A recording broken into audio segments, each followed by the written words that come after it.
রক্তের বন্ধনের সাথে অনেক দূরত্ব চলে এসেছে আমাদের ভিতরে।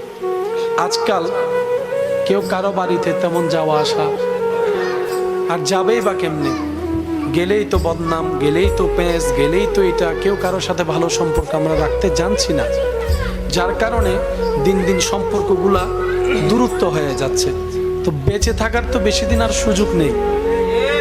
যেভাবে অপরিচিত হওয়া শুরু করেছে রক্তের মানুষগুলা, নতুন প্রজন্ম হয়তো অনেক আপন কাছের সম্পর্ককে এখন চিনতেই পারে না, নামটাও জানে না। তা আমরা অনুরোধ রাখবো, যতটুক সম্ভব হয় আল্লাহর রেজার জন্য, আল্লাহর সন্তুষ্টির জন্য আপনি আপনার জায়গা থেকে অতটুক মেনটেন করে সবার সাথে যোগাযোগ সম্পর্ক রাখার চেষ্টা করেন। হ্যাঁ, আপনার সেই সম্পর্ক রাখাকে কেউ যদি দুর্বলতা মনে করে, অন্যভাবে দেখে, মূল্যায়ন না করে, সেটা তার খোদাকে সে জবাব দিবে। আপনি রবের কাছে ক্লিয়ার থাকবেন। আল্লাহ তাআলা আমাদের সবাইকে বুঝার তৌফিক দান করুন।